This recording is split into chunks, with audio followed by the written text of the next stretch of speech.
stranger. All I wanted was to be a gangster. And shot call, to be known with them niggas letting shots off. Either that or the right hand to the top dog. Funny how we see vanity, not the lives lost. Can't be focused on a life that's hopeless. Out there pumping, not knowing the Lord will kill you for that hocus pocus. Used to roll with niggas that cook dope with weaponry. Same ones claim they love you, I had no life in jeopardy. And I know my mother wants success for me, but that G should take a girl straight to ecstasy. Remember running with bruh, even though we did the wrong thing. My life would've been a lot different if I fell up under Rob's wing. Was too sincere for a wicked game. Shame the Lord's name, now we afflicted with pain. All I ever wanted was to be respected by stand-up niggas, not knowing that them handcuffs custom made to fit. All I ever wanted was to be a gangster. Little did I know I was in danger. Decisions that I made provoked the Lord's anger. Prayed to him all the time, but I was just a stranger. All I ever wanted was to be a gangster. Little did I know I was in danger. Decisions that I made provoked the Lord's anger. Prayed to him all the time, but I was just a stranger. All I wanted was to be a gangster. I ain't lying, I was close to dying. Knew I wanted to live, but I wasn't trying. I was defiant, not knowing that this ain't how we live. This just how they design it. Cause when you in them streets, you get more endemic. They don't tell you gon' be on papers and on restrictions. My father said a hard head'll make a soft ass. I didn't care, I wanted fear when I walked past.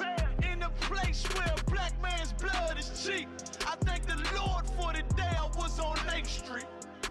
Pissing in the cup, back and forth to court. Found the DC school, I swear it felt like I cried on that fucking porch. The Lord said, my sheep, they ain't hear my voice. Asked me why I'm UPK, I told them I ain't have a choice. They said God ain't 50-50 and what's gonna come to pass. The Lord called me out the world and that's not really fair. All I wanted was to be a gangster. Little did I know I was in danger. Decisions that I made provoked the Lord's anger. Prayed to him all the time, but I was just a stranger. All I ever wanted was to be a gangster. Little did I know I was in danger. Decisions that I made provoked the Lord's anger. Prayed to him all the time, but I was just a stranger. Go ahead. All I wanted was to be a gangster. It's UPK until it hit the fan. I want power and a throne, nigga, fuck them grams.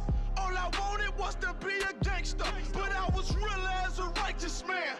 And now got the upper hand, gotta promote this brand. Correct whole multitudes until they all understand. If I can't get that crown, Lord, then put me in the hands of someone more mighty, make me this hit man. Reminiscing on the pain that was felt.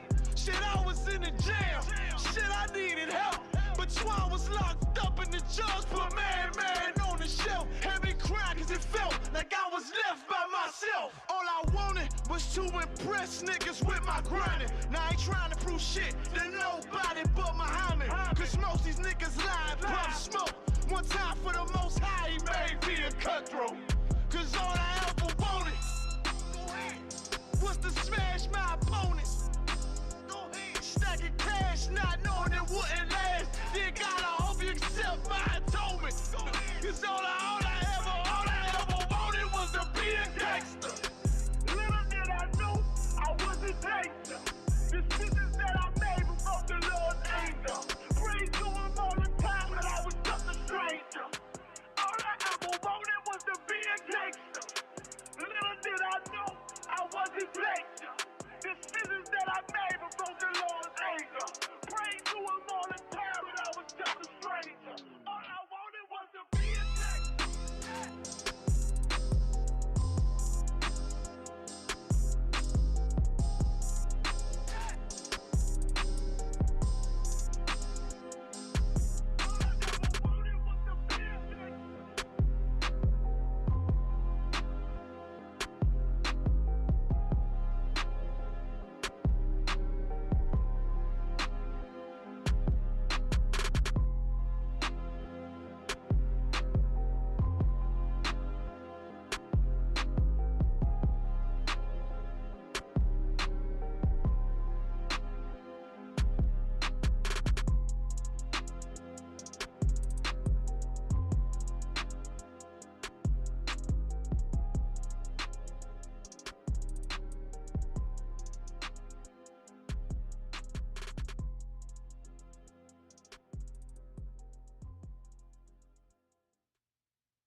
If Rome ain't on it, what is it?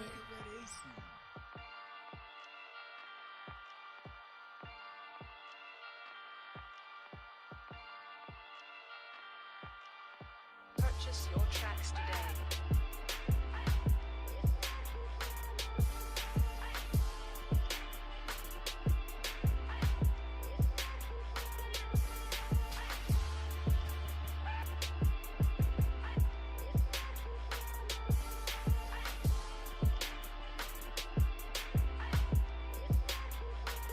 Know the people been waiting for a minute for something authentic. Came in the truth and bossed in it, made niggas regroup. Had to shed light on the false image. UPK whole court. Now who the fuck won scrimmage? 2 words for soft niggas. What is good riddance? Don't affiliate with feminine symptoms. I know you feel me, nigga. This a death threat to hip hop. You don't stop that weak shit, I'ma mix your lean with some Grimlock. When the last time you heard it this raw? What I wish for's when the earth inherited by the piss poor. We been to war, them the ones I'm taking risks for. Ain't got no picks or no cars to hold. Holy angels watch my steps, them Glock guard my soul. Can't let them leave my body cold. I know you feel me, nigga, let the wicked weep and the meek prevail. God never been 50-50, I shall now awake and sleep a cell. Let the righteous cry, silence the pretender. A rebel without a cause, as long as I remember. Not taking the kingdom, the only thing on my agenda. Can't avoid me, nigga. Middle finger to the ones that try to destroy me. Revenge of beauty, I'm a beast. I told the bitch she can't eat, let she join me for dinner. My God ain't got no regard for a sinner. One call fall on him like timber. I know you feel me, nigga. In the eyes of terror, I stand still. Go to work for the colony, bring it back to the anthill. Plus everything I drop heavy as an anvil. Show you how to stand like a man in this damn field. I know you feel me, nigga. Fuck equality, it gotta be one man win and the rest lose. Wave devastator, I'm calculating my next move. UPK with real niggas seek refuge. Body shots for bars, that'll get you bruised. My niggas whole ranker, check your little attitude. I came to fuck up your mood on your little holiday like I'm Mr. Scrooge. Resurrected from the grave, walking from the fall. Visions in my eyes, gripping the mic, screaming God bless the underdog. Down by the letter, and live by that protocol. Walk by faith, not by sight. Ain't no hope for getting struggles. Life like some war, resist or get pulled into a world that never left you. I will endure. Election will be sure. Correction will be swift. No Will Smith, but I am legend. What else would you call the killer of deception? A leader got soldiers on post in every direction. On go like a German shepherd. Young and a restless. Wear honor like a diamond necklace. I know you feel me, nigga.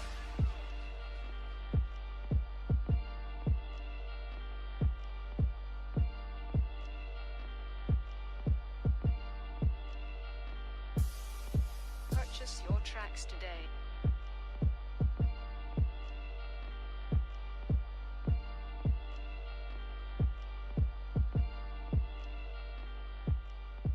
If Rome ain't on it, what is it?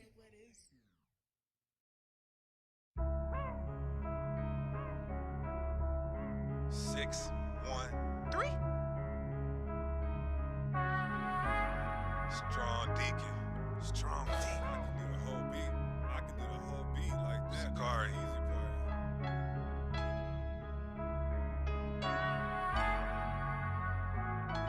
play. Look, this the gospel. This is God's flow. They want my whole team behind bars like the odds show. I'm unapologetic. You get no apologies. No heathen bastards are grafted into this olive tree. My people satisfied with a Coke and McDonald's lunch. Some think it's heaven sent with this president Donald Trump. As soon as he gets in office, I'm praying the market crashes. They use us and abuse us and shoot us for target practice. I went from vandalism straight to evangelism. Lyrics mess with your head like a tumor and aneurysm. And I ain't trying to ball like the Cleveland Cavaliers hooping. I want more attention with Trump and Vladimir Putin. I'm healing the minds and my people call me a therapist. And if you can't get it, you wicked and you a heretic. Take a look at history. Europeans are terrorists. Verily it's a heresy that the Edomites are the Arabics. Now that doctrine's stupider than Lucifer falling from Jupiter. I'm surfing on the beat, call me tubular. Never complacent maneuverer like a Uberer. They say my flow's the bomb like Saddam, cause my shit is nuclear. It don't seem right at green light, so they murder Jake. Cause they know we the angels that fell from my first estate. Elite see us waking up having a nervous.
Shalom. This is the Israelite School of Universal Practical Knowledge, started out of 1 West, 125th Street, out of Harlem, New York, underneath Commander General Yohana. And we are not affiliated or associated with any other Israelite group. Shalom. Tonight's topic, man, Thursday is history class, and we're going to go into some history on the Roman Empire and the siege of Jerusalem. You know,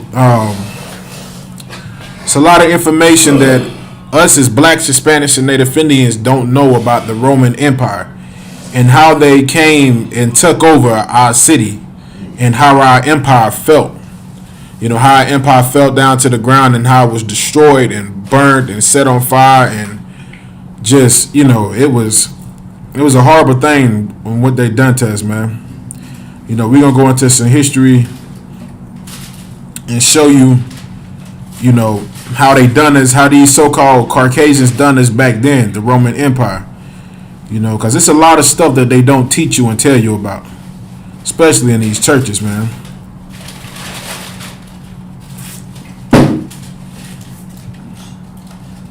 All right, so I'm going to get this information for you. All right, we're going to start out with a little bit of information. This is on the siege of Jerusalem. All right, and it reads, it says, the siege of Jerusalem in the year 70 CE was the decisive event of the first Jewish-Roman war, in which the Roman army captured the city of Jerusalem and destroyed both the city and its temple. The Roman army, led by the future emperor Titus, with Tiberius Julius Alexander as his second in command, besieged and conquered the city of Jerusalem, which had been in control by Judean rebel factions since 66 CE, following the Jerusalem riots of 66. All right, so, you know, right now this is telling you how the Roman Empire came in the year 70 CE and conquered Jerusalem. You know, this was after the time of our King Christ had been killed, had been murdered. And so, you know, Judea, we were starting to come back to our laws, statutes, and commandments because the prophets Paul, Peter, and them had woke us up by continuing to do what Christ had told us to do. So they held on to this truth, and a lot of us started to wake up. And a lot of us started to rebel against the Roman Empire, no different than what we do now with us being in this truth. We rebel against those laws, and not their laws, but the things that they try to push on us, like the homosexual laws and all of those weird things that go against the laws, statutes, and the Most High. So the same thing we doing here in the ISUPK is what our people were doing back then. They were rebelling against the Roman Empire and their laws and their statutes that they had established with homosexuals, eating unlawful food, worshiping strange gods. We were starting to go against that. And with us going against that, we had a riot in the year 66 CE. I'm gonna see, can I pull that up for you too? I can read it. The riots of 66. The riot of 66. Kind of Jerusalem riots of 66. Okay. I can get it here. Jerusalem riot 66. But it's called the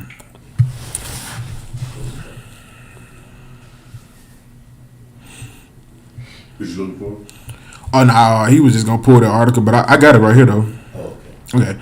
Okay. This is another one of the wars that we had in Jerusalem. This was the first Jewish-Roman war, but it wasn't called Jewish. You know what I mean?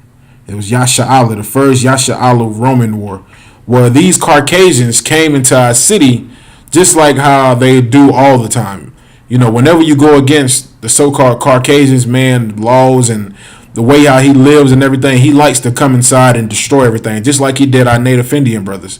When the Native Indians didn't want to fall underneath Christianity and their beliefs, what did they do? They slaughtered them, burned their cities down, killed their children. They did the same thing to the so-called Mexican brothers, the brothers in the Taino lands and the Taino Indians. They did the same thing to them and the same thing to us. I got you. You know what I'm saying? It was no different. And so, but just like all the time, you have some mighty men who stand up and rebel against that. So one of those wars they had was called the First Jewish-Roman War. All right. And it says this right here, sometimes called the Great Jewish Revolt. The Jewish War was the first of three major rebellions by the Jews against the Roman Empire, fought in Roman-controlled Judea, resulting in the destruction of the Jewish towns, the displacement of his people, and the appropriation of the land for the Roman military use, as well as the destruction of the Jewish temple and polity. All right. It says, the Great Revolt began in the year 66 CE during the 12th year of the reign of Nero. And just like we had brought us some information on Nero Monday, Nero was a horrible homosexual bastard, man. This bastard was disgusting. Like, he was a transgender evil bastard. Like, he would, like, you know, you can only imagine what type of things he was doing towards our people with him being in rulership. And he hated the fact that the nation of Israel was against all of those things. You know what I'm saying? Like, they liked for you to, like, we had the class Monday and it was telling you how they would cut the beards off for the men. You know, the men, it was a custom of the Romans to cut their beards off so it could remind them of young men, like young teenagers and 12-year-olds. So they always cut their beards off. But you know, it's always been Israelite tradition for us not to cut our beards off, not to cut our hair off, not to be homosexuals. And you can only imagine how Nero felt knowing that we did not want to follow those type of laws and do the homosexual things that they were doing or worship the gods that they were worshiping. Because the Romans had tons of gods that they were worshiping that we did not follow or partake in. You know, we didn't do a lot of the things that they did. The people that were doing that was the Sadducees and Pharisees, just to kiss tails so they could have a seat in power with the Roman government. You know, different than your black leaders now. No different than your black politicians and your black pastors. They kiss the white man's tail, or Salaka, they kiss the oppressor's tail so they can have a seat at his empire. You know what I'm saying? All right. It said, originated in the Roman and Jewish religious tensions, the crisis escalated due to anti-taxation prostates and attacks upon Roman citizens by the Jews. So it's no different than now. Our people were being oppressed. These Romans were taxing us. You know what I'm saying? That was one thing that was never a part of our customs. You don't tax your people. We didn't do taxations on our people. But this oppressor devil, that's what they did. That's how they get their money. That's what they do now. They put taxes on everything. You know, you go buy a stick of gum, which is, it says 35 cents, but when you get through paying it, it's 42 cents because of the taxes. They put taxes on everything. And what happens when you tax a nation of people for so long, they begin to get poor. Because that was a new thing to us, to see us getting taxed. And when they was taxing us on things you can imagine you being in your own land and somebody tax you to buy something in your own land, you're going to be outraged. You're going to be like, how you going to tax me for something in my land? You know, this is bread from my land. And what they tell you, by the Roman law, you have to pay taxes on that bread. And what did our people do? We're not paying taxes on anything. You're not going to oppress us like you do everybody else. And what happened when that happened? You know, anti-taxation protests. Our people started to protest. No different than now. We always have protests. You know, we always, got angry and spoke up against certain things like that. So our people protested against the Roman Empire for them taxing our people for things that were in our land. Like, how you going to tax us for our property, our food, our fruit, our vegetables, our animals? How dare you come into this holy city and tax us? You know what I'm saying? All right. And so not only did we protest, we started to attack Roman citizens. You know what I'm saying? You don't seen this before. Just like the scripture says, there's nothing new underneath the sun. We did the same thing back in ancient Rome, and guess what? We're doing the same thing now. Protesting, beating up American citizens, doing the same thing. You know what I'm saying? Like, we were rebelling against the Roman Empire, no different than we rebel against the American Empire for the injustice that is done upon us, man. For the taxations, for the legal treatment on how they do blacks, Hispanics, and Native Indians. We did the same thing back then. You know, we got tired of being oppressed, and guess what we did? We started to fight back. We started to start riots and protests. And when we started doing things like this started to stir up the Roman Empire. It started to bring a downfall in their money. You know what I'm saying? Imagine if you got this whole level of, you have this whole nation of people that you rule over starting to rebel against you, not giving you money, not worshiping your gods. You can only imagine how much money you're going to start to lose. And that was the power of Christ back then. That's what Christ pushed for. He pushed for us to fall away from the Roman Empire. And even though he had died, our people were still separating themselves away from the Roman Empire. So with us doing that, they started to lose money. And the emperor at that time, Nero, wanted to go ahead and start a war with us, man. You know what I'm saying? This homosexual transgender bastard wanted to go ahead and start a war against the nation of Israel, man. He wanted to sack Jerusalem and take all of the gold. And you had to say something? No. Okay, go ahead. He wanted to take all the gold because at this time we still had our temples. So within our temples, we still had the gold. We still had the menorahs. We still had all of our things that were considered holy to us back then. Now you can imagine how beautiful our city was back then before these heathens had confiscated and took it over. You know, we had all of our things. And, you know, I remember because Part, you was telling us about that, like, majority of the stuff was made with gold. And not no 10 karat gold, no 14 karat gold. I'm talking about gold. You can go ahead, sir. It was gold and silver. And I was calculating. I gave up calculating. It was $1 billion. It was 5,000 more items of baskets and baths of things. They put things in like tubs to count. So it was well into the billions. Probably $1 trillion worth of gold. Sweet, man. Next price. And you can, like you said, you can only imagine what these bastards wanted when they seen it. They was like, listen, this is a nation who's rich. And it's no different than what America does to other lands. You know what I'm saying? America, like how they did with the Native Indians. Guess what? When they came here, the so-called Native Indians, which is from the tribe of Gad, they had gold here, but they didn't even care about it. You know, they didn't look at gold like how these oppressors do.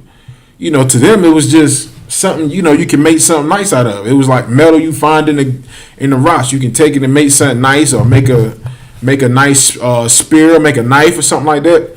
But to us, it wasn't nothing. But when they seen it, it was like, we got to have it. No different from what they did when they seen it in Jerusalem. They got tired of us, man. You know what I'm saying? They got tired of us complaining. No different than now. And every time we complain, just like now in America, when we complain, what do? They put their foots on our neck and they go ahead and oppress us more and more. No different than what they did to us then. They got tired of our complaining. You know, they got tired of us. Hey, y'all wrong. Y'all ain't going to continue to tax us. You know, no different than now. Hey, y'all wrong. Y'all ain't going to kill us in the streets no more. We going to stand up. Black Lives Matter. You know what I'm saying? But they wasn't saying that in Jerusalem. They wasn't saying no Black Lives Matter in Jerusalem. You know what I'm saying? We was just going against that Roman government. That's right. All right. I'm going to go ahead and keep reading. It says, the Roman governor, Gaius Florus, responded by plundering the Second Temple.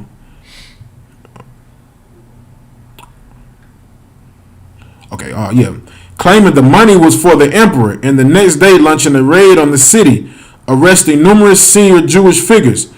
This prompted a wider large-scale rebellion, and the Roman military garrison of Judea was quickly overrun by the rebels, while the pro-Roman king, Herod Agrippa II, together with the Roman officials, fled Jerusalem. And we kicked their ass out of Jerusalem. That's right. You know what I'm saying? Like, these bastards wanted to... Just like we were just saying, like you were saying, because it was so much gold in there, these bastards wanted to make up an excuse on how they can get into the temple.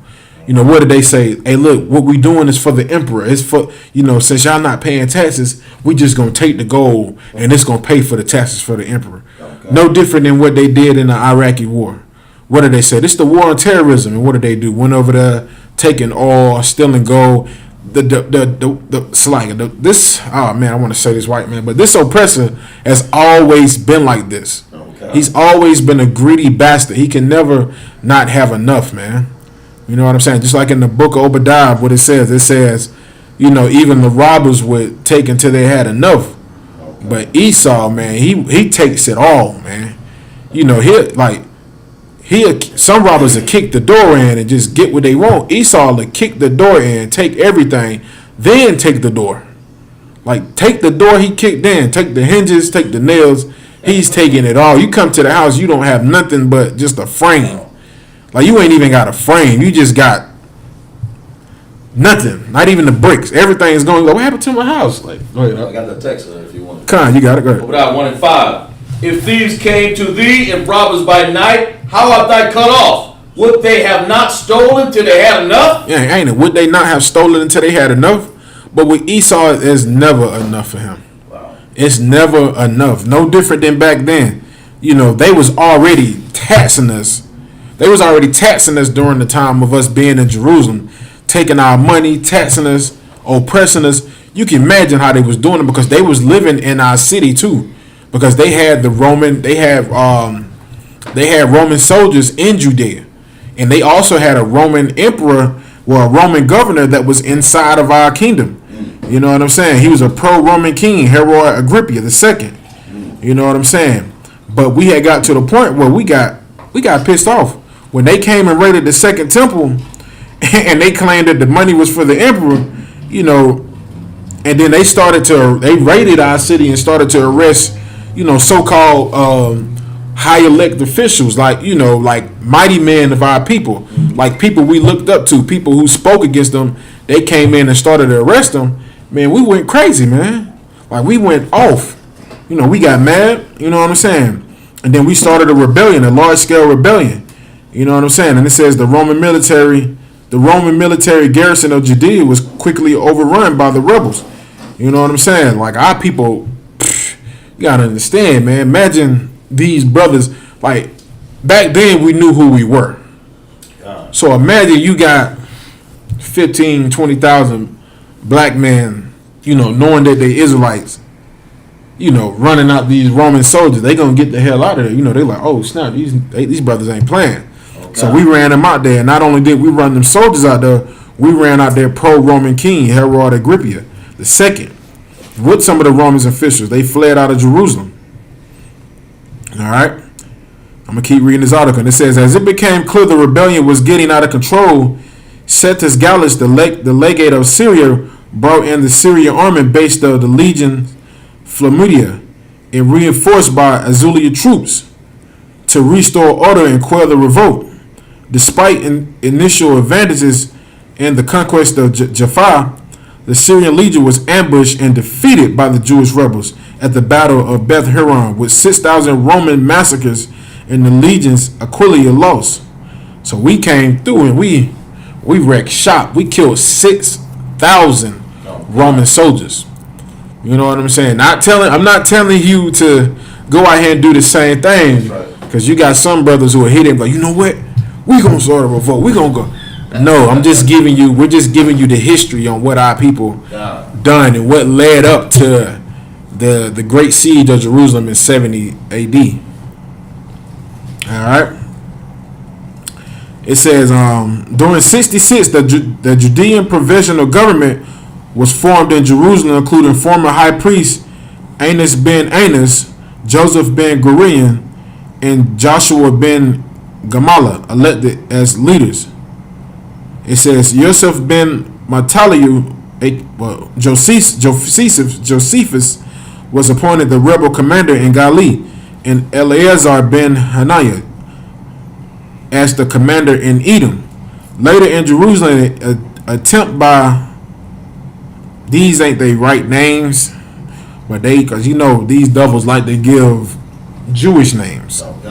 But they said an attempt by Mehaim ben Yehuda, leader of the Sicarii, to take control of the city failed. He was executed, and the remaining Sicarii were ejected from the city. Simon, a peasant leader, was also expelled by the new government. All right, and it says the experience in assuming general Vespasian was given the task by Nero of crushing the rebellion in Judea province, and his Vespasian's son Titus was appointed the second in command. All right, so we're gonna get into some history on who Vespasian is and Titus. You know what I'm saying, to show you that these are true biblical events that happened to the nation of Israel. This is after the time of Christ. You know what I'm saying? Like, this is how Judea fell. This is how we lost our land, and this is how we ended up getting pushed into different parts of the world. You know what I'm saying? So I'm gonna go into this right here. We're gonna tell you who Vespasian is and Titus is, because this is very important for people who are tuning in class and watching and learning. This is very important for you to know. All right. This is from the book called The Roman Emperors. All right, this is Vespasian. He ruled from 69 to 79 BC. Well, AD. It says Vespasian. His name was Titus Flavius Vespasian. Was born in Nain at Rome in the north of Rome. His father, Flavius Sabinian, was a tax collector of knightly rank. His mother, Vespasian Pola, belonged to a family of the same status, but her brother became a senator.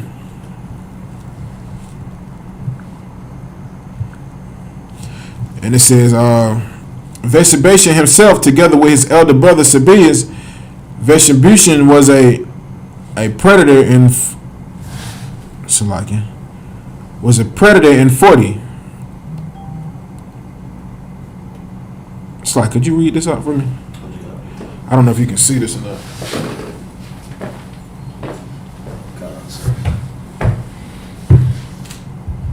You can just read at the whole top of that article if you could. You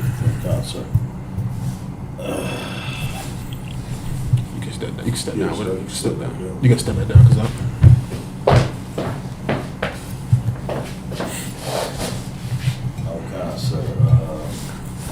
Vespasian was a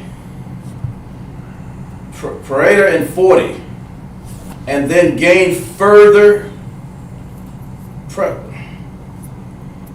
to Claudius' minister and freedman Narcissus. Distinguished himself in Claudius' invasion, insignia of a triumph and 2 priesthoodships, and later was Proconsul of Africa. And won some praise, for he had not used his tenure. As a result, he underwent a period of impoverishment from bankruptcy from his brother at the priesthood in the priesthood land.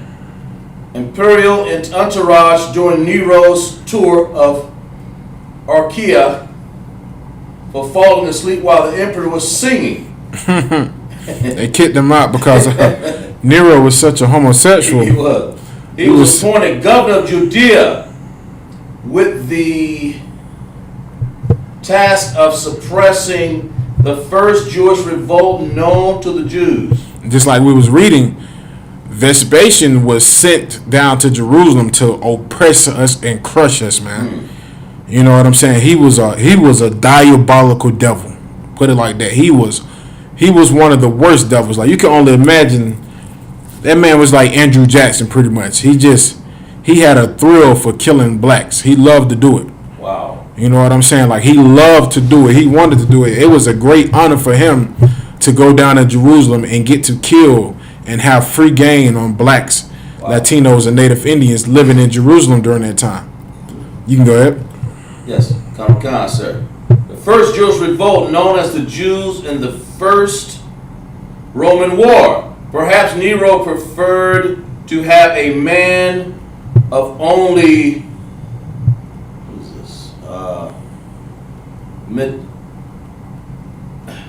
mediocre reputation, commanding such a potentially menacing number of troops.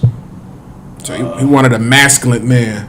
You know, he didn't want nobody such as himself. He was a well-known homo. Nobody wanted to follow Nero. Put it like that much. You know, like he was ashamed to the Roman Empire.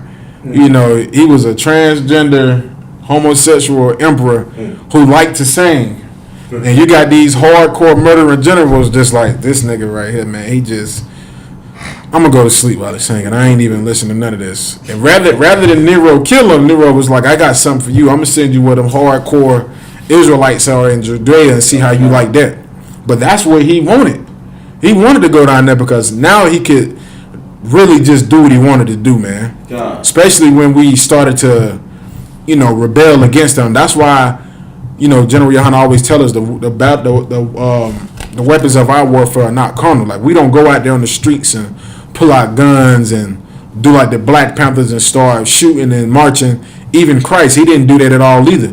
We used the strength that we had from the Most High, which is these scriptures, and we battled against these devils, and that's how we defeated them. Because these devils are looking for any type of reason for them to do what they done to us during this point in time in our life. You know, once we start fighting and killing them back, it gave them the reason, like, now we can do what we want to do.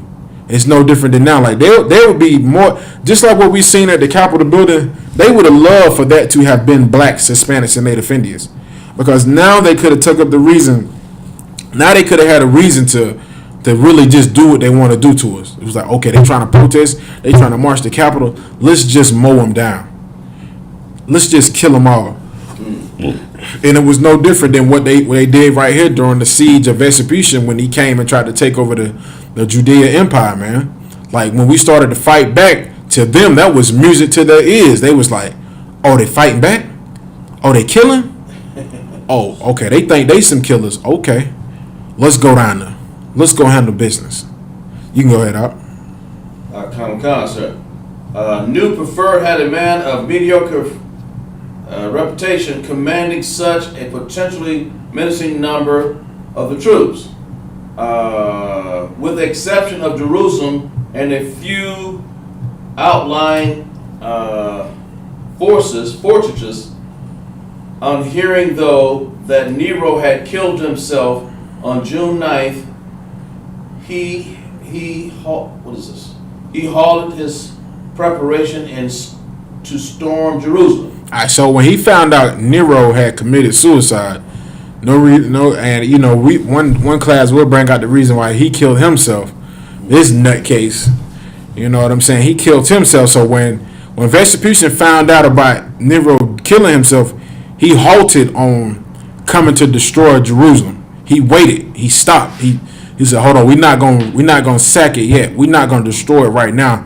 Let's get some things in order because now we don't have an emperor." Right. So now he was finna jump on that opportunity, knowing that Nero was dead, and now they're in need of a Roman emperor. And who's a better man to be the emperor? This mediocre man who Nero had chose to be, you know, over that war. You know, this man, this is the man's man. This is a Roman soldier. You know, because it's no different than now. Like, the Roman Empire prided themselves on their military and like what's the thing? Their military and their government. You know what I'm saying? And they just had that. They were proud of that. And with Vespasian being the man that he was a military man, and he knew that I can get the people. If I can get the soldiers, I can get the people. You know what I'm saying? Like, we can always rule over the politicians. Even with his brother being the Senate, he already knew he was in a good position. But like, I could become Roman emperor. Me being a general back then, and all of this, the people they gonna love for me to be the emperor, and and if I become the emperor, you know what time it is. You can go ahead up.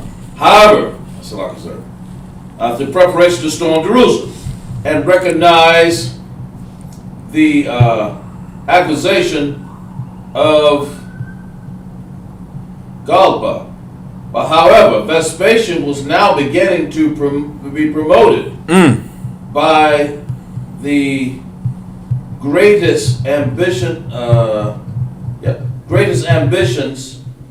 on his own account. A vital factor in the plans of decisions was the governor of Syria, Gaius Licinius Mucianus, until recently, the two men had not been on good terms, because Mucianus resented the elevation of the Judean commander. So he higher status, yes, sir. So he was mad. He was mad at the fact of how Vespasian started to rise up in the ranks quickly.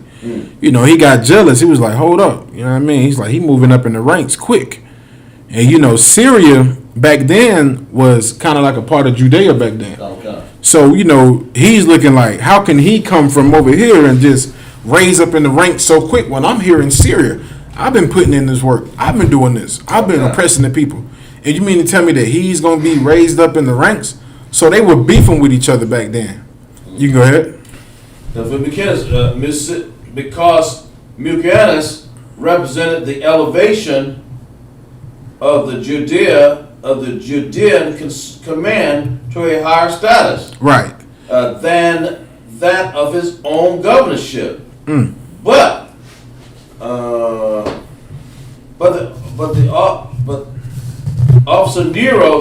after Nero's death, they made up their differences and watched the development political situation together.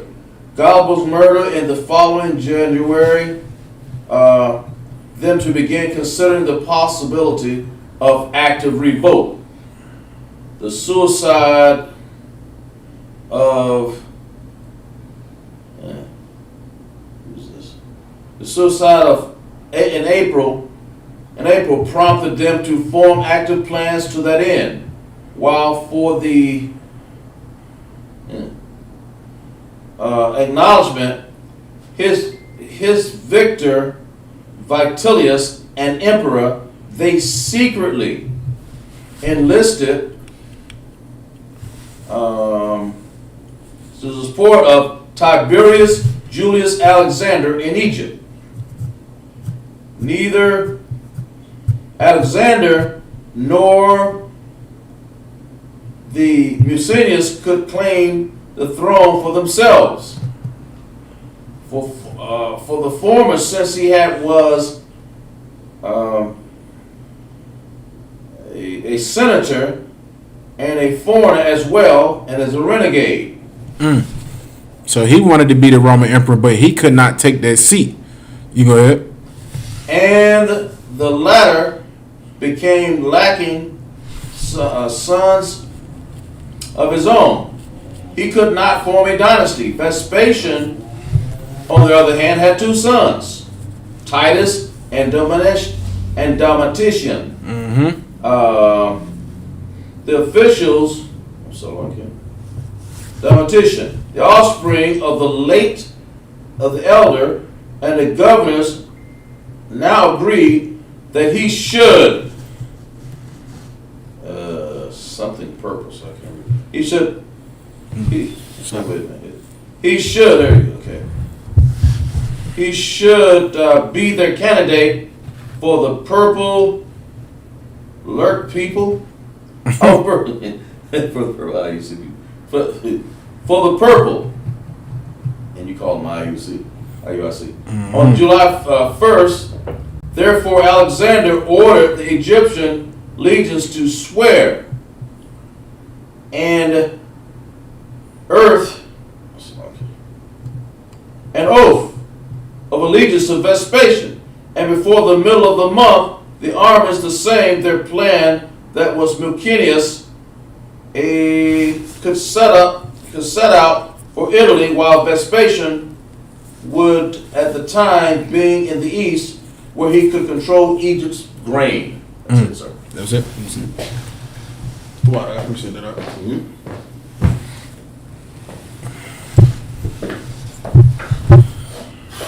And like I was saying, man, the only thing they wanted was to take over these different lands for their own gain, man. That's all it was always about, them taking over different things in order for them to, set themselves up in a higher position. No different than when they came to, when they seen all the riches and the golds inside of Jerusalem. They wanted all of that, man. But that's just like the insight on Vespasian and who he was and how he got in his seat of being emperor. You know what I'm saying? Like they planned this out pretty good. They knew that he had an heir because he had two sons. So we had somebody that could be a holder of their empire. And like the other guys who wanted to, be the emperors, they didn't have any heirs to their kingdom. They didn't have any heirs to the seat after them. So they went ahead and elected Vespasian to become the next emperor. After Nero had committed suicide, which was probably a blessing back then to get him out of there. That's right. All right.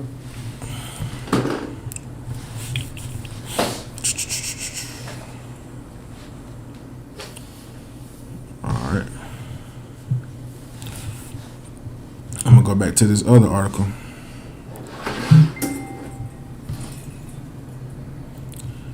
All right. It says, this is the other article on the siege of Jerusalem.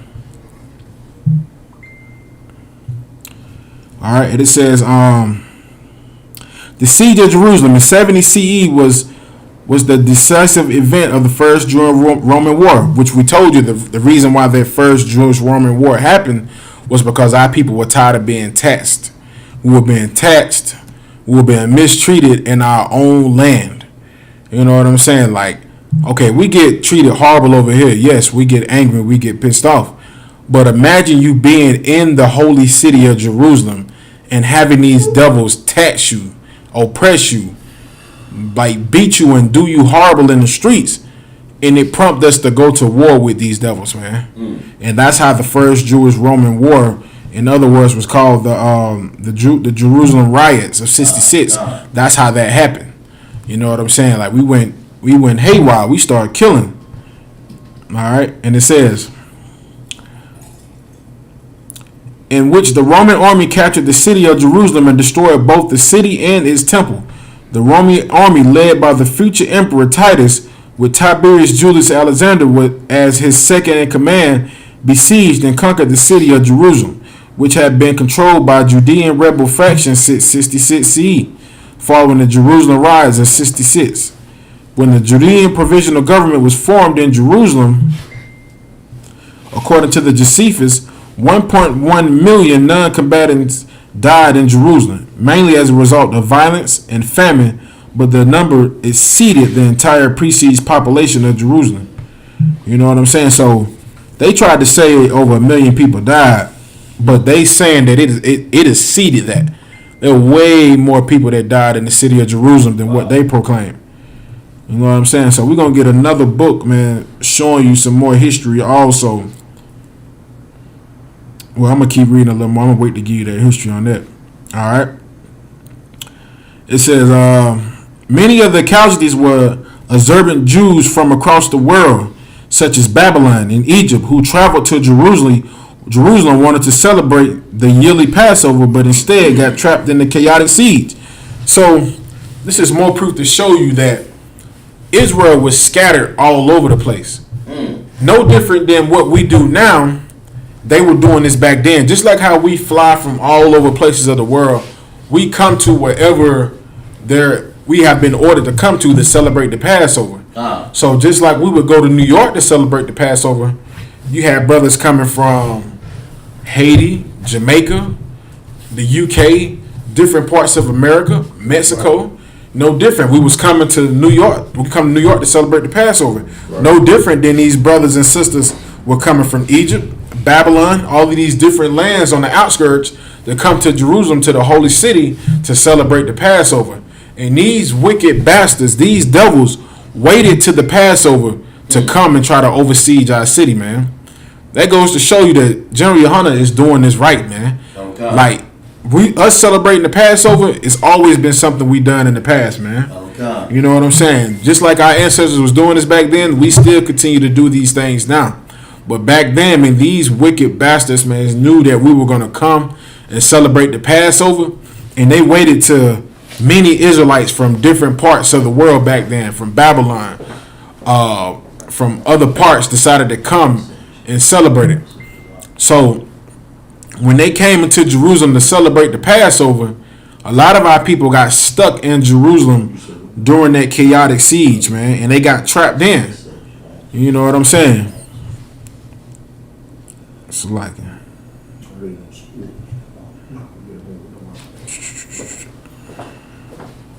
All right.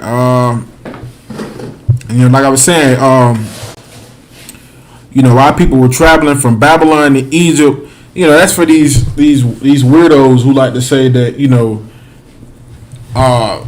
everybody can be accepted, and Israel, the Babylonians could be accepted, and we were Egyptians. No, that's not the case. It was just Israelites living in different lands, just like no different than now. You got Israelites living in the UK who fly from the UK over here to celebrate the Passover. But that doesn't mean that, they're really part of that land. They just Israelites in these various lands. No different than us. Like, we're in America. It doesn't mean we're America. We're just Israelites in this captivity in this land. That's right. So you have brothers and sisters traveling from Babylon to Egypt to go celebrate the Passover.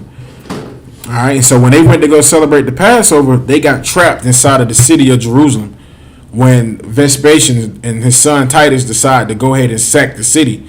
So you can only imagine how many of our people were inside this land at this time. They waited to one of our most holy days out of the year to come and try to overthrow us. They waited to the Passover, where they knew a lot of our people really wasn't going to be about war. Like, that's the type of wicked bastard that we are underneath, man.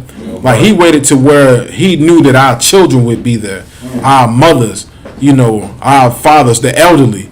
He waited to one of our most sacred feast days where he know that we would be most vulnerable, man. Like, that's the type of wicked bastard this oppressor is, man. Like, he preys on us, man.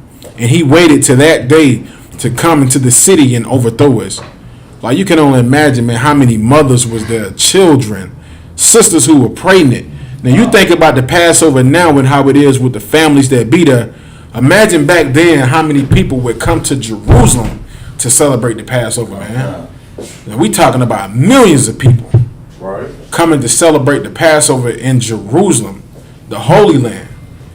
And these wicked bastards, man, these Romans, these Caucasians, waited till we came and then went on ahead and overthrew the city, man. They done us horrible, man. All right, I'm going to keep reading. All right, it says, he also writes that 97,000 were enslaved. And I'm going to get you the right amount of number of people who were truly enslaved, man. They like to say 97,000 was enslaved, but it was actually more than that. It's like if I could. Kind, sir. And you said something heavy about that, because if you look in white society's history or inside of their records and stuff, they don't never always really be accurate with the numbers on purpose. Because they want you to think, oh, it wasn't that bad of a deal. It was, the Jewish people's situation was worse. Right. Look what Hitler did to the Jewish people. And so, but then you go back and you find the history, the records that they don't want you to know, or that you can only find when you go to them libraries and read the actual documentations of the soldiers and the kings and the emperors of that time and the things that they wrote and what they saw, what they witnessed. You know what I'm saying? You'll find out that Israelites for centuries, for years, like centuries upon centuries upon centuries, have been killed in the millions, man. Not just, not no 97,000, man. Shit, Salakia, the damn Gadites were murdered by the millions. Right. You know what I'm saying? And then, of course, in the Atlantic slave trade alone, way more than that. You know what I'm saying? So them numbers, they like to downplay them numbers.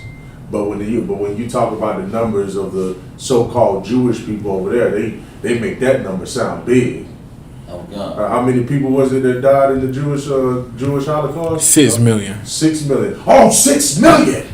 6 million Jewish people died. They make it big. Oh, 100,000 niggas that died. Oh, that ain't nothing. That ain't nothing. You mean 500,000 Native Indians? Or 500 million Native Indians?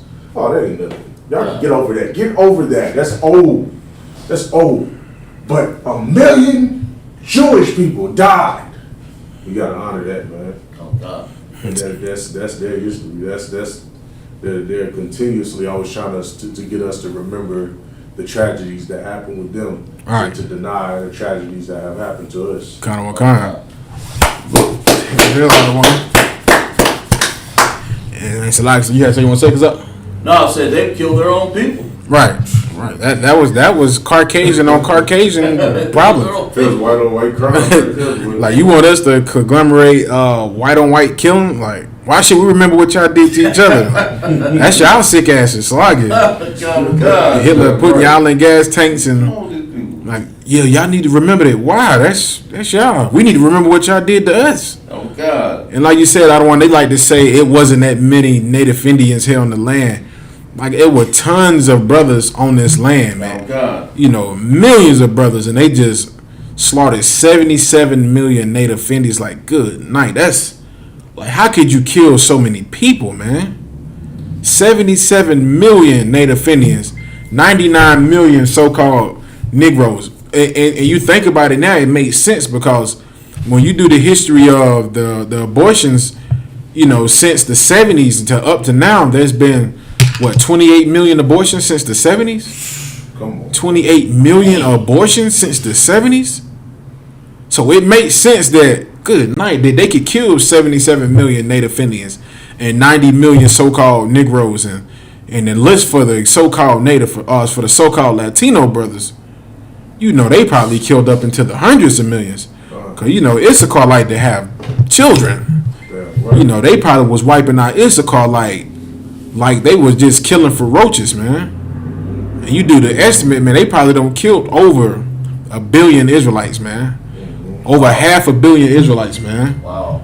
And you know what I'm saying? They don't think that it's going to be a day that they have to pay for all of that murder and killing, man. There's a day that's coming for them, man. God, sir. You can't kill God's children like that and think there's not going to be a repercussion for that, That's man. right. You know what I'm saying? If I could, and Come on, sir. the nerve of our enemy, our oppressor, to even think that he could live on this earth and do all of that wickedness and all them crimes against us and not have to pay for it. That's just how proud and puffed up that bastard is, man. And he's sitting here thinking that, everything's okay. America is equal. We're equal now. You got everything you need. You know, you're good. This is a new time. This is a new place. You know, and nobody's like that anymore. Good night. Good night. And what we don't understand, is they're saying that for themselves, man. Right. That's what they're trying to teach their mind to believe, is that everything is okay now. Like Gentleman Ivan said one time before, the reason why they're so heavily into them games, gaming, is they like to escape reality. That's why they're into those virtual reality games real heavy. Right. Because they're trying to escape reality. That's why they like what do they call it? Them things that them white boys do. They go LARPing. Where they dress up in costumes and they go out there and pretend like they're elves and warriors and different things, and they fighting with swords and stuff. They are trying to put their mind in a fantasy, man.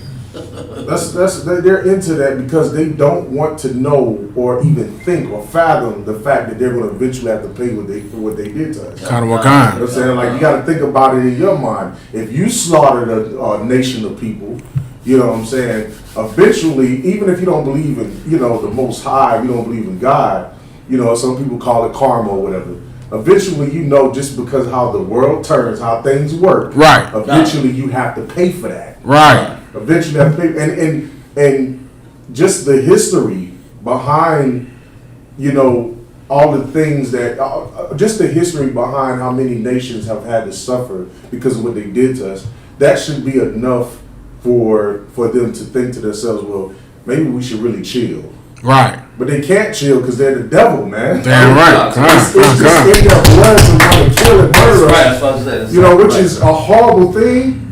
However, it's good in our sight to know who our killer is or who their murderer is on this earth, because, you know what I'm saying, it teaches us who to stay away from, who to not learn from, who to be wise with dealing with.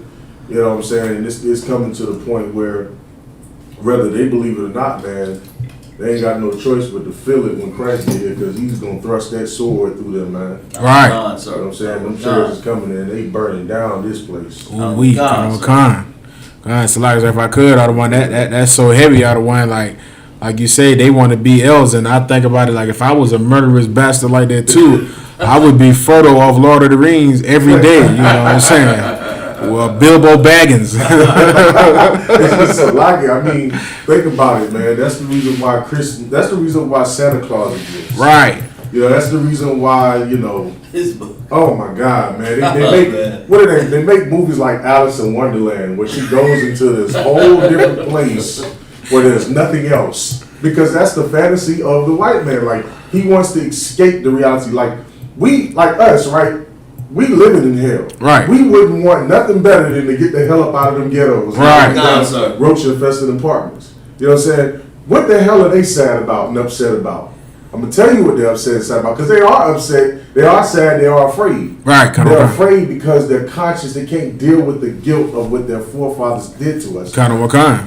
And so that's the reason why they sit over there and they be up into deep into the movies and, you know what I'm saying, LARPing, like what the brother was saying, and, and the fantasies and stuff, because they're trying to escape what they know their forefathers did. They know that it's, and then here's the crazy part about it, so like, if I could, the racism still, they know that the racism still exists. Right. Okay. They know it. You know what I'm saying? Like, they know it's a lie when they say that it's a new era, a new time. Nobody's like the way they was back in the 50s and 60s. Man, so like, our enemy is worse now than he was before. Kind. You know what I'm saying? He's just a more cunning, evil bastard, man. That's right. You know what I'm saying? So like, if I could, that's all I want to say. Okay. Cause you want to bring out something? God, another one that's heavy as hell. A lot of one, and it's like you said, they know the time is coming, and it's like no different than what they did to us during the sack of Jerusalem back then. Mm-hmm. They might have destroyed us, killed us, but guess what? Their empire fell back then. Mm-hmm. Their empire fell. You know what I'm saying? They fell, and they lost everything. And now, with everything going on in the world right now, they see this empire falling, and they're shooken up. You know what I'm saying? Like, I hope we get more boot camps in the future. You know what I'm saying? But we really just pray for the destruction of this empire, man. That's right. Yeah. So we can get out of this hellhole, man. Okay. You have something to bring us? Cause up. Okay. All right. And it says, the siege of the city began on April the 14th, 70 CE, 3 days before the beginning of the Passover. Good night, man. Like, these bastards, man. Like, they waited till the Passover, man, in order for them to come and destroy us, man. Like, they waited for the week. It's no different than what the fake Jew did to us when we came out of Egypt. You know what I'm saying? They look for the vulnerable and the weak of our people to attack, man. All right, it says the siege of the city began on the 14th of April, 70 CE, 3 days before the beginning of the Passover that year. The siege lasted for about 5 months. It ended in August 70 CE on Tisha B'Av, with the burning and destruction of the second temple. The Romans then entered and sacked the lower city. The Ark of Titus, celebrating the Roman sack of Jerusalem, and the temple still stands in Rome. You know what I'm saying? Like, that Ark of the Titus is a picture. It is a picture of these oppressors coming inside of our land and taking it. Like, they still have this in Rome right now. This same Ark is in Rome right now. Well, it's like a giant. It's like an ark. It's big, and it has two columns right here, and they connect together. But on the picture of it, it's a picture of these oppressors stealing and taking all of the gold and the riches out of our land, man. Wow. Like, you can only imagine what they were doing to our people when they finally were able to to get themselves inside that city, man. When they were able to get themselves inside of Jerusalem, you can only imagine what they did to us, man. You know what I'm saying? Like, the rape that they did to our women, the children, because at that point in time was the Passover.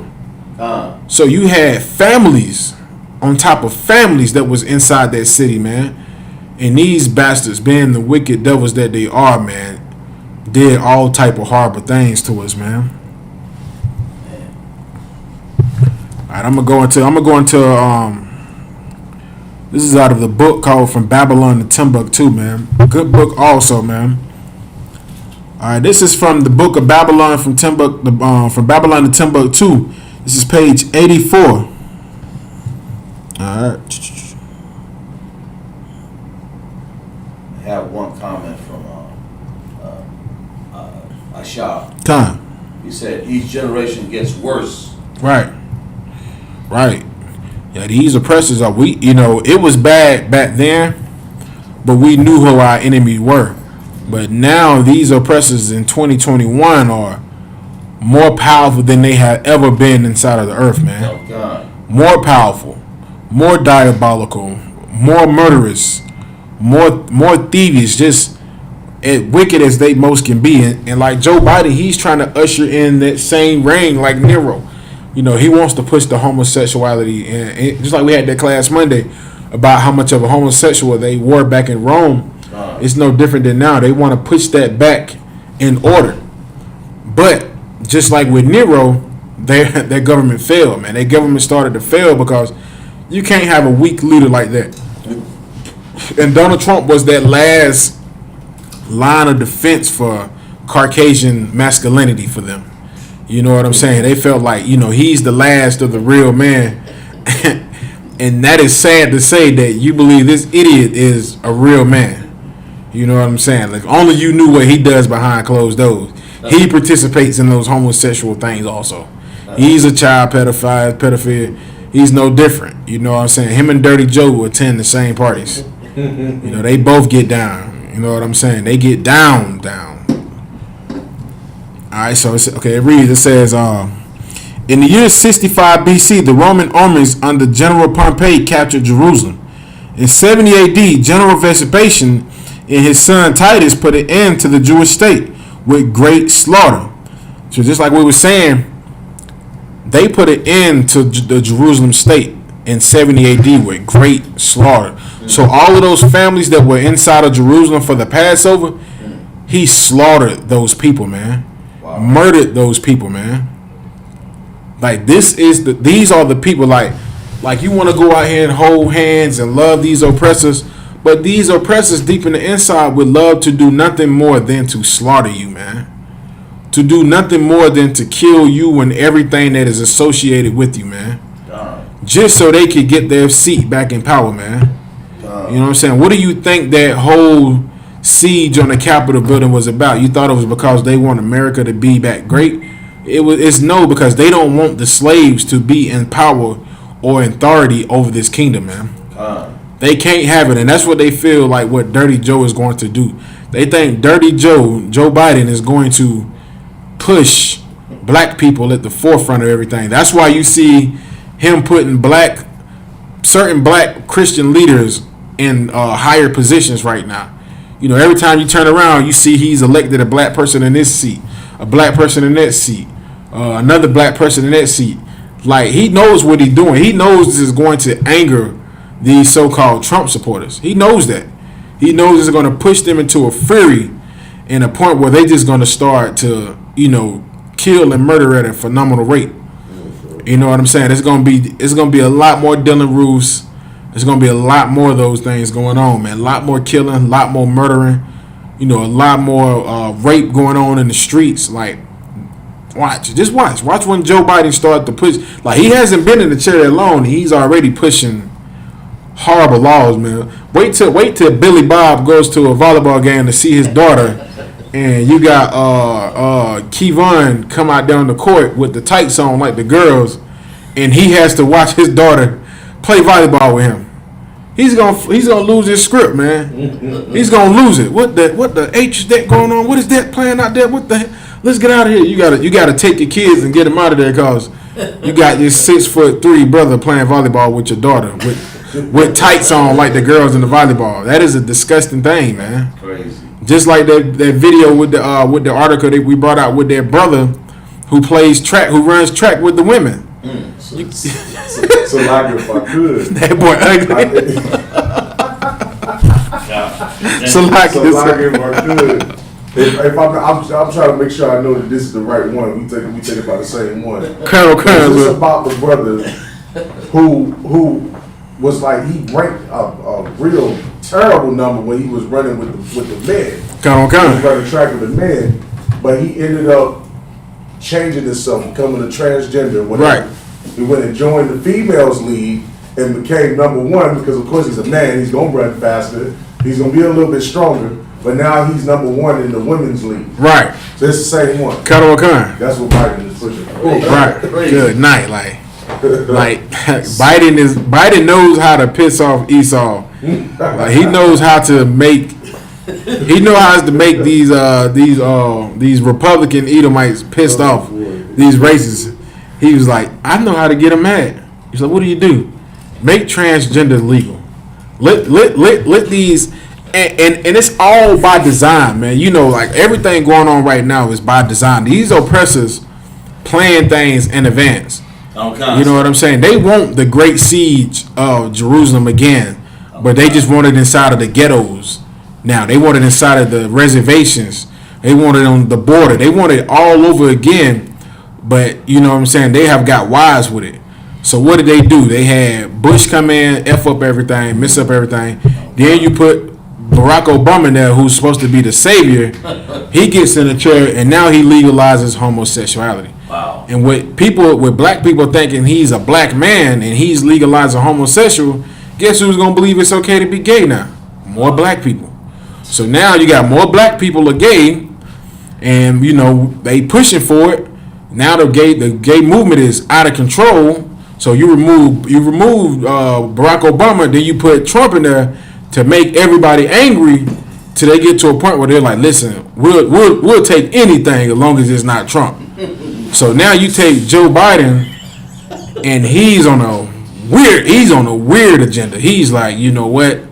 I'm letting whoever, a horse can come up here and be vice president for all I care. You're gonna have transgender horses and so like the next president gonna be a damn transgender chimpanzee, boy. Good night. Oh, Mighty Joe Young gonna be Mighty Ho Young. Damn monkey don't got a sex change. Like damn. Gay lions and everything, boy. My man said he said what the gay horse? He said what the gay horse eat? This nigga said hey. I said that boy stupid, man. Like that's what's coming next, man. That's what we got next, man. Joe Biden, like these devils set this thing up good, man. Like they know how to prompt their war, man. They know how to push it. You know, no different than they was taxing our people in Jerusalem. They knew it was going to anger the people until a point where we wanted to go to war. And now what he's going to do now is he's going to anger these Republicans, all these right-wing people, into a point where they just going to start taking to the streets and just murdering it. The Capitol building was just the beginning. That's right. I'm telling you, man, wait till you start seeing all of these sports accepting that transgender movement in there. Man, they not, man, listen, man, you're gonna have watch when Earl see his daughter get blew out of the water at another track meeting by another black homosexual who wants to classify. He's gonna murder him. You're gonna read on the news, black transgender student was shot dead on the track field for beating Earl's daughter in a sprint. You know, because you know that's all they got. That's all they got. They don't have the style. They don't have the taste. They don't have the flavor. So you know they like to come to the sports and you know see their little baby girl go out there and run the track. Even if she loses, you know, it still feels good to see his daughter out there competing with other girls. But now you got to go out there and you got to see a brother who's classifying himself as a woman go out there and play on the field or run track and everything. Like these oppressors know how to stir up an economy, man. They know how to get a war prompt and get it started. And that's what they're trying to do now, man. They trying to start another war, but the Most High has things taking a turn to another way, man. Okay. He's making it now to where America ain't going to be able to go to war with us anymore. Like the tensions with all of these other nations like China, Russia, you know, they were just talking about like they've been saying it since 1969 in the ISUPK that the war is going to be between America and Russia. And they just brought out an article saying that they're afraid that nuclear war can start with Russia and China. Okay. You know what I'm saying? All right, could you get that article for me too? Not that article, but that Bible verse from earlier. What? That Matthew's. But I'm gonna read the rest of this. Matthew's 24:16. I'm gonna read the rest of this article right quick. All right. It says in the year 65 BC, the Roman armies under General Pompey captured Jerusalem in 70 AD. General Vespasian and his son Titus put an end to the Jewish state with great slaughter during the period of the military governance of Palestine. Many outrages and atrocities were committed against the residue of the people. So, man, they committed all type of atrocities and outrages. I mean, what they were doing to us, it was outrageous. Like, you can only imagine, man, the rape, the brutality, the murder. You know, they already had starved us out in that land. They starved us out. Like, I'm going to read that too and show you how they starved us out, man, inside of that city, man, for those months. Where they wasn't letting any food come inside the city. And they had got to the point where we started to eat our children We started to eat our leather. You know what I'm saying? Like the leather boots we had, we started to eat stuff like that, man. You know, they started us out that bad. Brothers were taking out their leather garments, soaking it in water until it got back that texture of like regular leather and was eating it to survive. And a lot of our people had even went to the point where they started to eat their children, man. You know what I'm saying? Like, and then when they finally got inside the city, man, oh my goodness, man, like that, man, it makes sense now why we understand why the Most High is going to show no mercy upon Esau, man.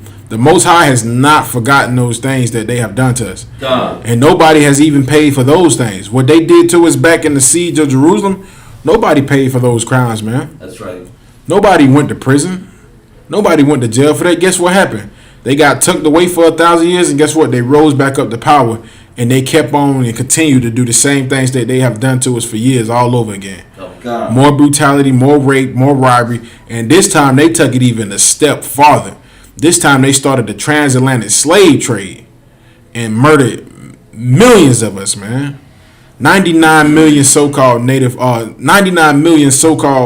African Americans, Haitians, and Jamaicans, man. 77 million Native Indians, man. And they said the toll for the so-called Latino brothers in them islands was like 140 million. Wow. Almost 200 million. I read in an article one time about between 140 million to 200 million. Like, come on, man. Who murders that amount of people, man? Wow. It's crazy. And like I don't want to say it, now they looking for other outlets to get that off their mind. Now they trying to erase it from the history books. Now they don't want their children to grow up and see the type of wicked bastards they were, because now everybody's starting to adapt to our culture. Like now their children are starting to show compassion towards us. They want to be like the rappers. You know, they want to get the tattoos on their face. And this right here, this happened I think this was last week. I was inside of a Benjamite restaurant getting some food, and I had my shield showing. Oh God. But this oppressor came in there too, but he was dressed like Jake. And he had a shield on, but you know he's you know it's crazy because a lot of the gangs allow Caucasians inside of their gangs. So I find that crazy. Like you allow a Caucasian inside of a black gang, who is he beefing with? Black people. Right. He's able to hate black people. He's a racist, and they stupid enough not to even know it. Like this white guy who's inside y'all gang, he's a racist. He hates black people. You letting him flourish. You letting him do what he feels. Sleep with your women, kill your brothers, and then you support them. You know what I'm saying? So this oppressor seen me in there. He was like, hey bro, hey look man, I got a star on too, man. And I crushed this whole where I said, nah man, I'm an Israelite. I don't gang bang. He was, okay. He said, oh, you're Israelites? Yeah, I'm an Israelite. Yeah, I'm an Israelite.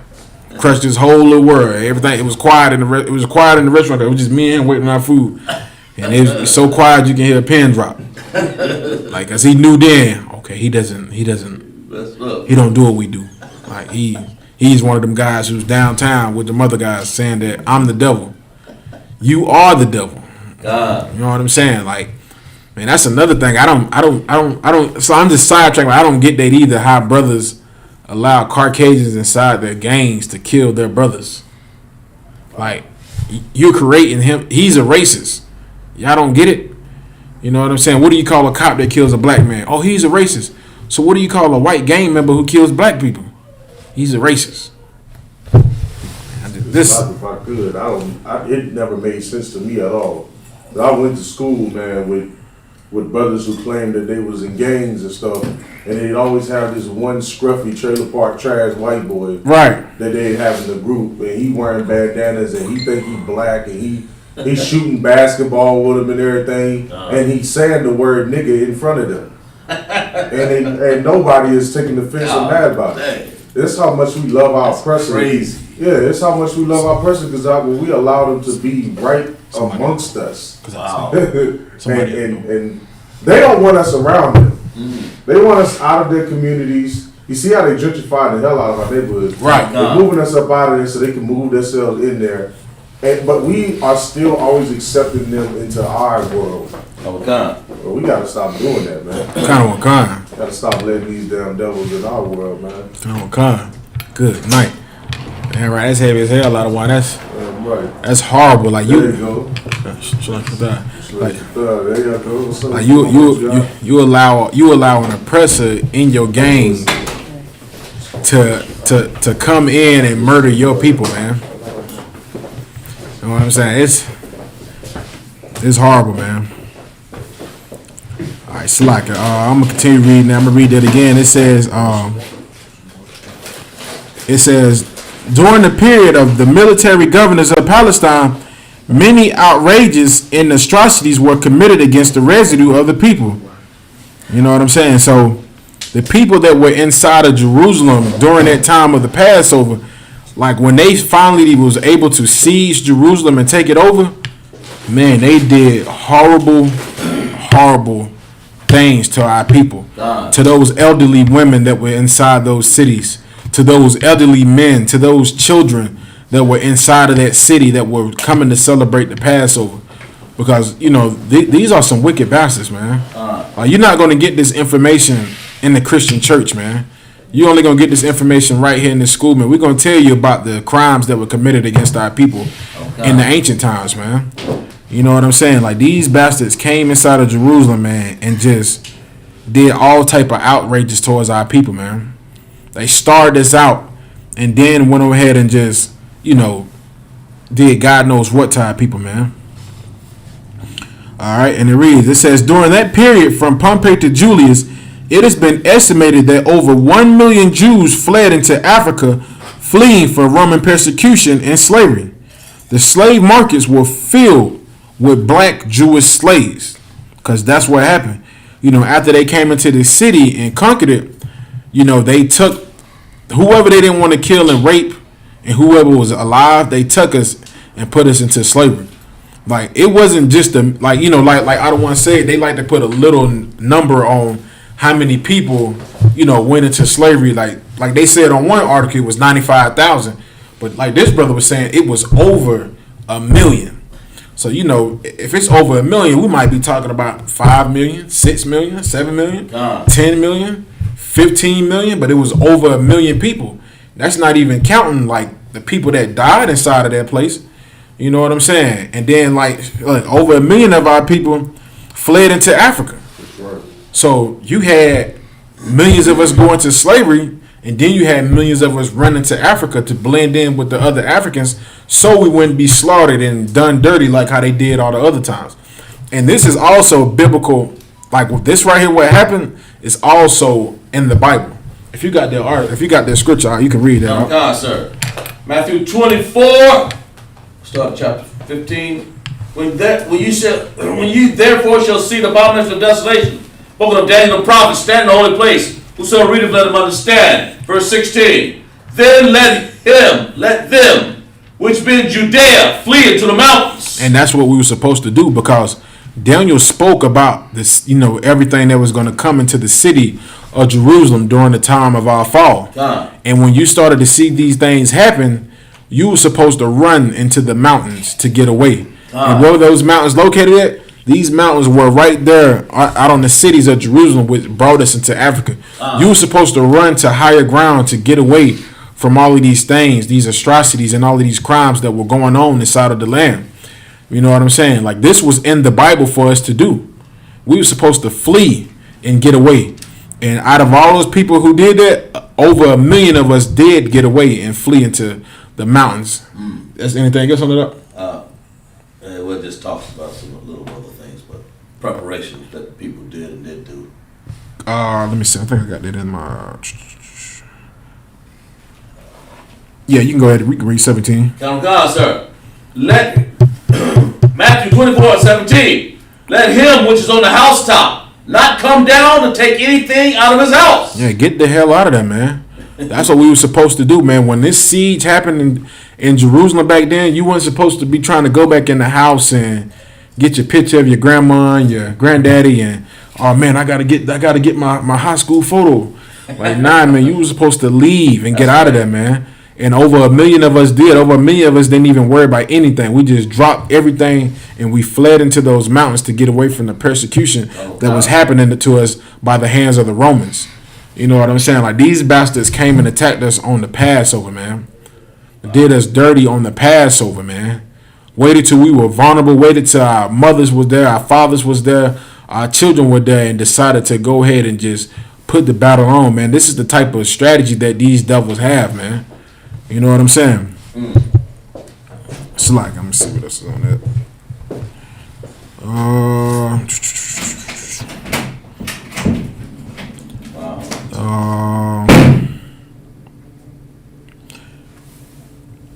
All right, I'm gonna go back into this article again. I'm gonna read the rest of this article. All right, and it says, the Romans entered and sacked the lower city. The ISUPK celebrating the Roman sack of Jerusalem, and the temple still stands in Rome. The conquest of the city was completed on approximately the 8th of September 70 CE. You know what I'm saying? So in August, after August, man, they finally got a hold of us, man, and they took it over, man. They took it over, man, and they came in, destroyed us, killed us, you know, raped our women, and did God knows what, man. All right, I'm gonna show you a little bit of this stuff also. All right, this is like an insight on the siege and how it happened. All right, it says, despite early success in repelling the Roman sieges, the Zealots fought amongst themselves, and they lacked proper leadership. Now, this is us. This is inside of Jerusalem, inside of the walls. Now, we were arguing with each other amongst inside that city. Even though we knew the Romans wanted to kill us, we were battling amongst each other inside the cities, man. Wow. You know what I'm saying? We were arguing with each other, and we were lacking in proper leadership. You know what I'm saying? That's why we trade in the ISUPK underneath Commanding General Yohana, because we have proper leadership. You know what I'm saying? But right here during this time, during the siege, man, we had improper leadership. So you had brothers in Jerusalem, even though the city was circled with Roman soldiers, still fighting. No different than how we are now. Nah, man, no, I ain't gonna listen to him. No, I ain't gonna listen to him. I ain't about to follow him. Well, do what you gonna do. So now we arguing with each other, fighting with each other, and guess what? Now we it's getting worse. Now people starving. Now people dying. Now you got women eating the kids, eating their children. You got brothers eating they leather boots and taking their garments off and soaking them in water to eat because we were lacking in improper leadership, man. Wow. All right, and it says, the Zealots fought amongst themselves, and they lacked proper leadership, resulting in poor discipline, training, and preparation for the battles that were to follow. And that's why, man, this right here is this. I'm just sidetracking, but this is why it's so important, man, for us here inside of the ISUPK, man, to be disciplined. You know what I'm saying? Like, that's why we are so disciplined. Like, everybody sees that with this school, and they say one thing about this school, man. They say, y'all have proper leadership and y'all have excellent discipline inside of y'all school. Because just like right here, it's telling you what happens when you lack in leadership and you have poor discipline. Everything falls apart, man. And that's what happened inside of Jerusalem, man. You had brothers who had improper leadership and poor discipline and training and preparation, and now we were vulnerable. You know, now we were falling victim to whatever the Romans were trying to do. Now when we go to war, we not even on the same part. We ain't even on the same mind frame. And now we getting destroyed. You know, now you got brothers like, I ain't gonna follow him, I'm gonna follow him. And they go fight, they get beat. Then you got brothers over here, well, you know, that ain't us. We're gonna go over here and fight, and then we get beat. It's no different than how they do it amongst us with gangs. They know in order for you to take over the black community, you have to divide and conquer.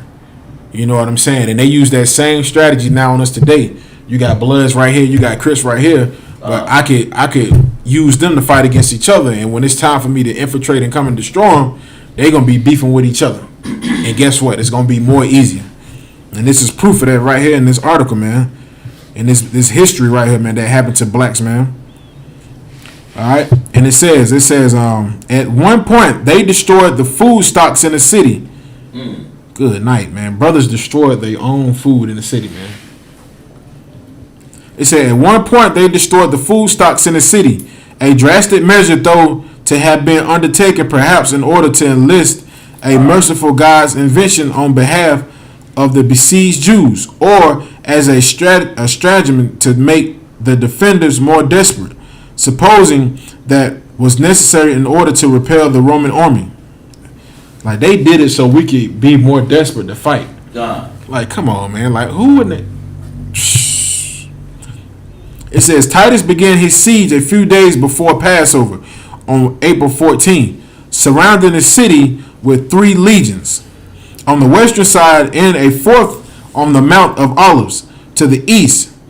If the reference in his Jewish war at 6/421 is to Titus' siege, though difficulties exist with its in preparation, then at the time, according to the Josephus, Jerusalem was thronged with many people who had come to celebrate the Passover.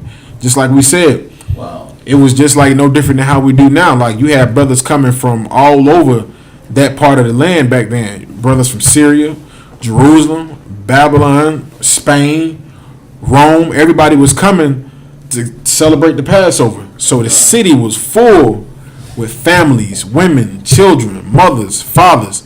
You know, everybody had came to celebrate the Passover, man. And this bastard, this devil, man, prayed on that. He looked for that and said, you know what? This is the best time to strike the city, when they have their children with them, when they have their wives with them, when they have their mothers, their fathers with them, when they're at their weakest point. This is the best time to attack them. And then they had all of us, you know, they saying it was over 1 million people who fled into Africa. So you can only imagine how many people were inside of this city during the Passover in Jerusalem. Like, that's like if we had our city right now. Do you know how many blacks, Latinos, and Native Americans would go to Jerusalem to celebrate the Passover?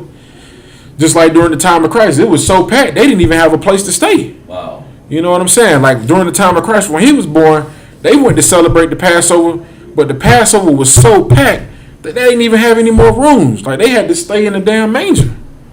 You know what I'm saying? Because that has always been a part of our tradition, man. Like, and we still hold on to that tradition now here in the ISUPK. We had that Passover, and that Passover is coming up, and it's going to be packed again. You know what I mean? It's going to be glorious in the eyes of the Most High, man. All right. It says, the thrust of the siege began at the west at the third wall, north of the Jaffa Gate. By May, this was breached, and the second wall was also taken shortly after, leaving the defenders in possession of the temple in the upper and lower city. The Jewish defenders were split into factions. John the Galatian's group murdered another faction leader, Eleazar ben Simon, whose men were entrenched in the four counts of the temple.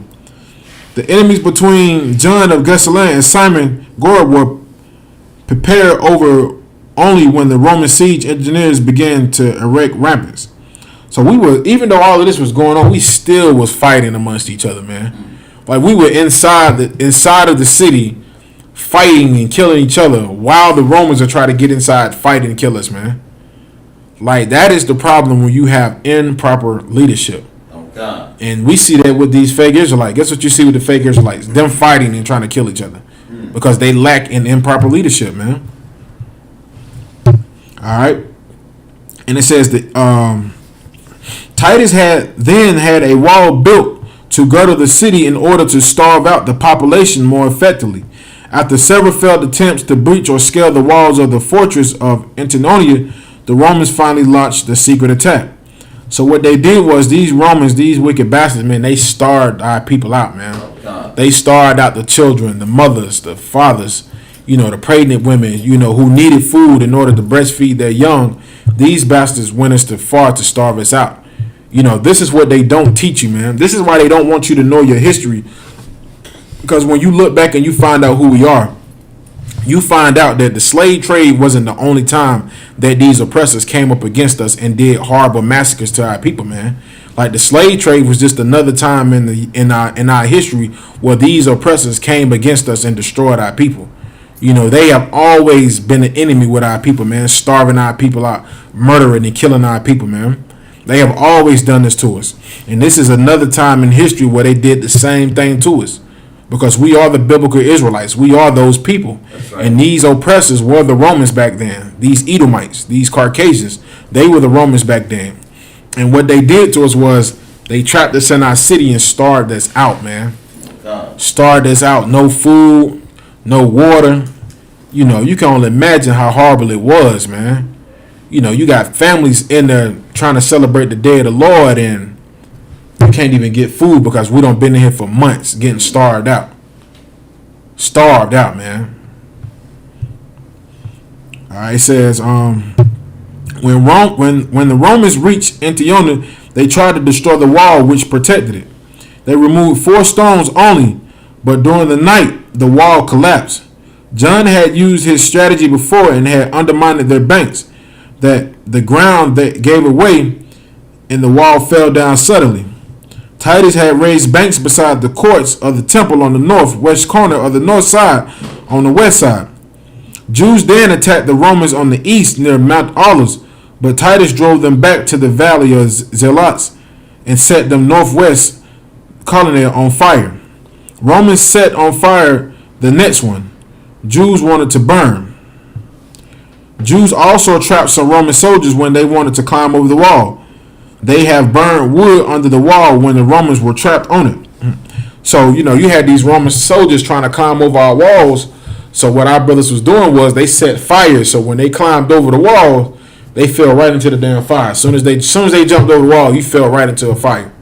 You know, you can only imagine, man, like this was real war back then, man.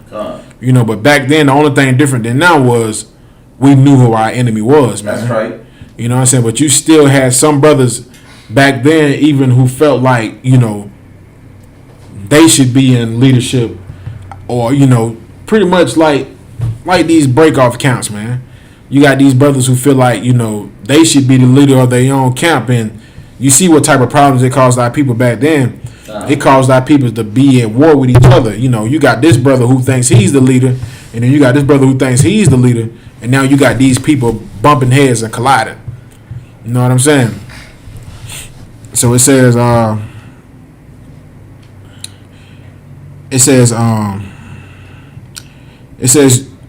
Jews also trapped some Roman soldiers when they wanted to climb over the wall. They had burned wood under the wall when the Romans were trapped on it. Meanwhile, in the city, Jews starved, and some ate their own children. She slew her son, then roasted him and ate the one half of him and kept the other half by her concealed. God dang, good night, man. You know what I'm saying? Like, damn, man. That's horrible, man. Like, woman she literally cooked her own son, man. Wow. Like, that's how horrible it was, man. Like, the child already had died, and rather than her die, she cooked her own kid, man. Like, these are the people who rule over us now today, man. These are their children. These Romans, their children are the people who rule over us and oppress us, man. Like, we should never forget about these things, this history. This is black history right here, man. Y'all want to talk about the first great invention of this and that? No, this is black history, man. The siege of Jerusalem, the transatlantic slave trade, the Trail of Tears, man. The Trail of Tears, man. That's black history, man. You know what I'm saying? The Mexican Revolution. That's true black history, man, on how horrible these devils were to us, man. This is the history we need to remember so we don't allow it to repeat itself again, man. So we can learn how to serve the Most High correctly and do what he tells us to do, so we don't have to live out these same events over and over and over again, man. You know what I'm saying? Like man, these devils, man, they got a day to pay for, man. That's right. Starved us out, man, to the point where sisters were eating their own children, man. Because you got to understand something. You got these sisters by themselves in the city because all the men have to go to war. So you got all of these men at war for what? You can't leave. Where you going to go to? You can't leave the wall. You can't leave the wall to go check on your family. You have to stay on the wall. So imagine you being a brother. You've been stuck on that wall for a month and a half. You ain't heard nothing from your family. And then when you get a chance to go back to the family, your kid's gone. Your kid's dead. Your wife dead. They don't got starved out just to find out somebody ate your kids, man. Like, that's what these oppressors did to us, man. That's why the Most High said he's not going to show no mercy on Esau, right, man. He doesn't deserve mercy, man. A man that starves out people to the point where they have to eat their children, man, have to eat their clothes. You know what I'm saying? And you think they need mercy? They don't deserve mercy, man. And after all of that, you would think they would have some type of compassion for blacks, Latinos, and Native Indians. You would think they would show some type of mercy on us, knowing that they know our history. Like, the Pope knows our history. The Pope knows who we are. He knows who we are, man. You would think he would speak up and say, you know what, let's not, destroy and kill these blacks, Latinos, and Native Indians anymore. We don't done horrible to them back in the past. We did start the Roman slave. We did start the transatlantic slave trade, because if they don't never tell you this, but those people who started the transatlantic slave trade were Christians and Jewish people. What were they pushing? What religion were they pushing? They were pushing Christianity. And where did Christianity come from? It came from the Roman Empire. You know what I'm saying? So the Pope was sent Christopher Columbus out to find all of these different lands. You know what I'm saying? Like, this was from the Pope. The Pope was the one that told him to go out there and push Christianity on people. You know what I'm saying? When Christopher Columbus came, guess who we had with him? He had so-called religious people with him who was trying to teach Christianity on our people, because they knew Christianity, with any type of religion of another nation, will force a people to be in slavery, man. Like, if you serve another nation's God, you will worship those people. And that's what they knew back then, man. All right, I'm going to keep reading. It says, after Jewish allies killed a number of Roman soldiers, Titus sent Josephus, the Jewish historian, to negotiate with the defenders. This ended the Jews wounding the negotiator with the arrow, and another sally was launched shortly after. Titus was almost captured during the sudden attack, but escaped. Like, we almost had Titus, because that's who we really wanted. We wanted it. We knew if we would have got Titus, that war would have been over. His father Vespasian wouldn't even fought anymore. If we would have snatched his son up, they would have negotiated with us, but only for a short period of time, because they're the devil the Bible speaks of. Once they would have got what they wanted, they would have still continued to do the siege. All right, it says, overlooking the temple compound, the fortress provided a perfect point from which to attack the temple itself. Battering rams made little progress, but the fighting itself eventually set the walls on fire. A Roman soldier threw a burning stick onto the temple's wall, destroying the temple. On the temple's wall, destroying the temple was not among Titus' goals, possibly due to a large part of the massive expansions done by Herod the Great mere decades earlier. Titus had wanted to seize it and transform it into a temple dedicated to the Roman emperor and the Roman pantheon. So these bastards didn't really want to destroy the temples. They wanted to keep the temples because they were glorious. They wanted to keep it so they could worship their own gods. They really wanted to take over that city because that city was beautiful.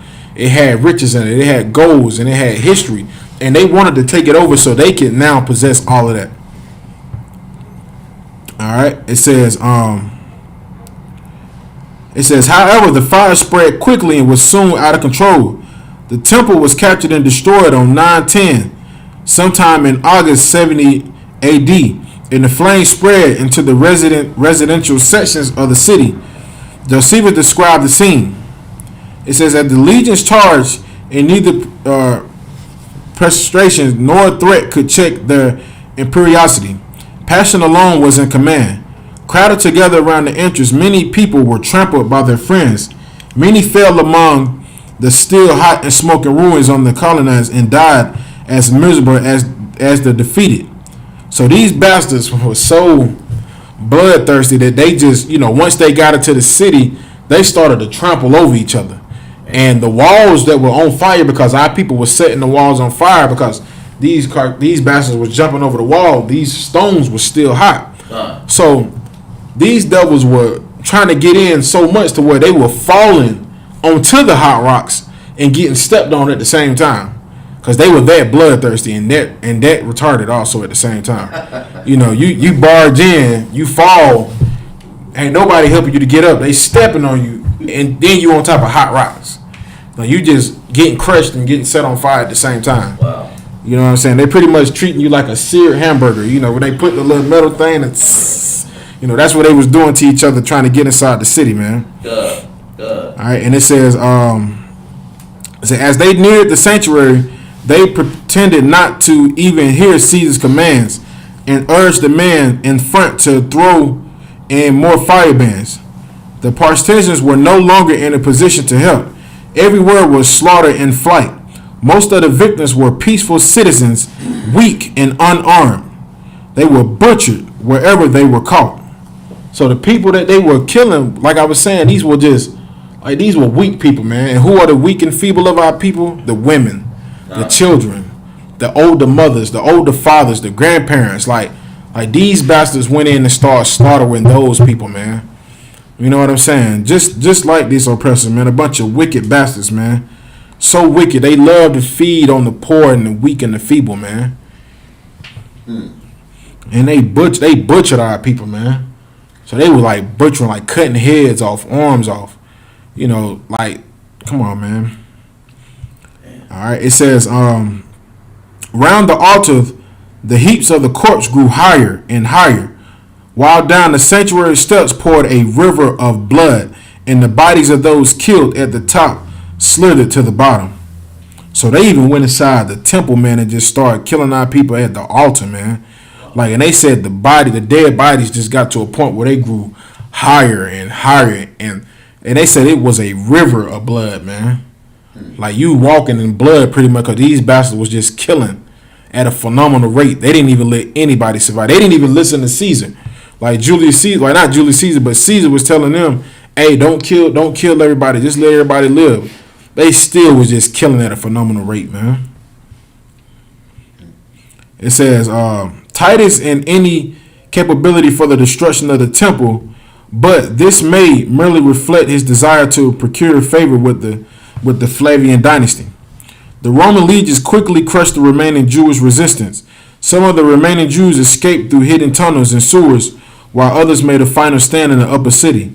The defense halted the Roman advances, as they had to construct siege towers to assail the remaining Jews. It says, Herod's palace fell on September the 7th, and the city was completely under Roman control by September the 8th. The Romans continued to pursue those who had fled the city, man. All right.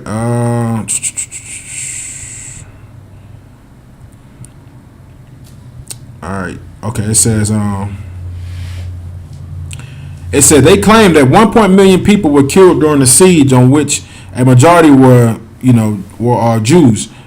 It says, to this celebration of the Passover, which he uses as a rationale for the vast number of people presented among the death toll, the revolt had not deterred pilgrims from the Jewish diaspora communities from trekking to Jerusalem to visit the temple at the Passover, and a large number became trapped in Assyria and perished during the siege.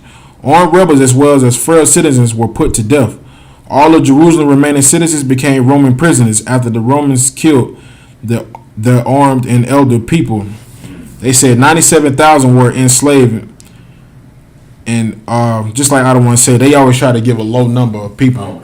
But in all actuality, man, it was over 1 million people who were enslaved, man. Over millions of our people. You know what I'm saying? Because that city was full of our people coming to celebrate the Passover. They talking about some 97,000, man. These some wicked bastards, man. All right, and it says all of Jerusalem's remaining citizens became Roman prisoners after the Romans killed the armed and elder people. 97,000 were enslaved. They said of the 97,000 were forced to become gladiators and eventually expired in the arenas. You know, because those gladiators that they had coming into the Roman arenas to fight were our people. No different than now. You know, what do we call the gladiators now? We call them basketball players, football players, UFC fighters. You know what I'm saying? You take the slaves and you let them be your entertainment. All right. It says those under the age of 17 were sold into servitude. It says the death toll assumptions were rejected as impossible by Seth Scurrid in 1984. You know, so this wicked bastard, this fake Jew, he didn't want to accept the fact in 1984 that so many millions of so-called black Jews died, because they knew that this was us. He just didn't want to accept the fact that so many of us was killed, man.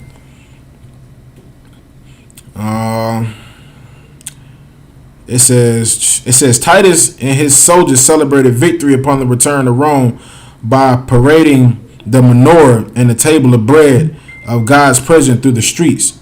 Up until parading, these items had only ever been seen by the high priest of the temple. Wow. This event was memorized in the Ark of Titus. Some 700 Judean prisoners were paraded through the streets of Rome in chains during the triumph among of them who was sentenced to life in prison, and Simeon who was executed.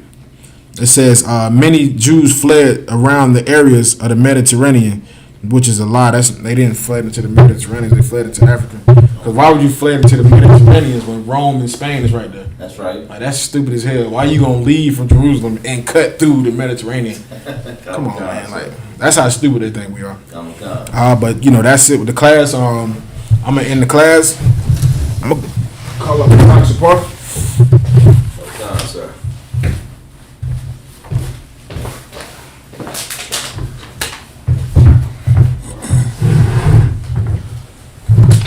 Get that priest and prophet hand for that powerful class. We're ISUPK security announcements. We're the ISUPK started off 1 West, 125th Street, Harlem, New York. Rule for the brother and sister. When a new brother or sister comes to the school, they are off limits for 6 months. They are to be saluted only. They are here to share themselves with the world. If they need transportation for the teacher, we'll arrange it. After 6 months, if a brother or sister has an interest in a particular person, he or she must get permission from the head to speak to the brother or sister.